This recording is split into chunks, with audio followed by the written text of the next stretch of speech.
poverty anywhere is a threat to prosperity everywhere. No flimsy ground, nothing else in this case. It's going to be like a template in which you can go on to put any story, any type of statement, anything that you wish to. First is the first part that we're going to deal with is meaning of prosperity.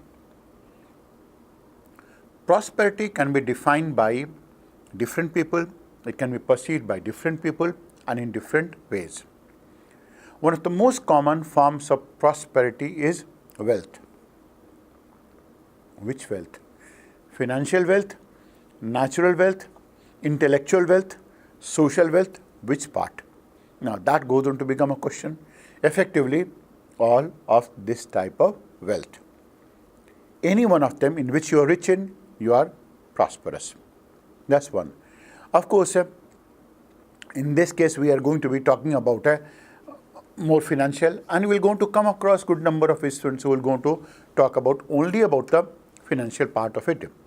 But remember, this is an essay topic where the dimensions that you define it are the dimensions that go on to become a template that goes on to become a topic for rest of them to follow. So first is wealth. Second is upliftment of the other people. Now, why is it that others' upliftment is significant? This is because the more capable others are, the more capable you will become. Why? Because when they are going to become more capable, then they are going to add to their skill. Now, no one goes on to live in an island. So, it's going to be part of all in all the social capital in this case. So, if someone has acquired a degree, someone has acquired a skill, someone has acquired some type of an attitude, now everything can go on to be yours as well if you wish to utilize them. One problem that India is facing right now is even though you go on to find some very good quality people, that's one, and you go on to find some very good quality of hands to work for you, you'll find it very, very, very difficult. The difficulty lies at two levels. One is going to be at the skill level, that's one. You'll frequently meet people who will go on to think that they are very, very skilled despite the fact that they are not skilled at all. The second is that the attitudinal part, that is they may be having a skill, but their attitudinal component will be so weak as they will be unemployable. You cannot go on to employ them, you cannot go on to lead them, you cannot go on to guide them.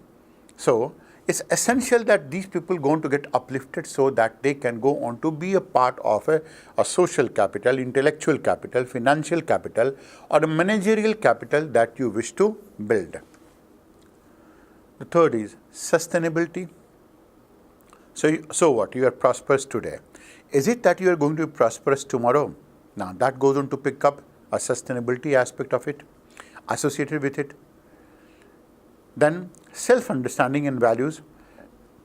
Anyone who is having a very good sense of a self-understanding for oneself is always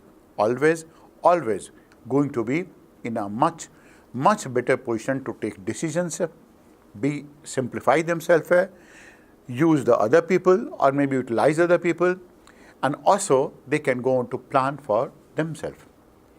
Self-understanding is the key for anyone's self-development. Without a self-understanding, it's absolutely impossible that anyone will develop. That's the fourth part. Fifth part is going to be civilization. If you are civilized, you will be liked by everyone. That you are very, very prosperous. Civilization means that it is taking care of your surrounding, taking care of your environment.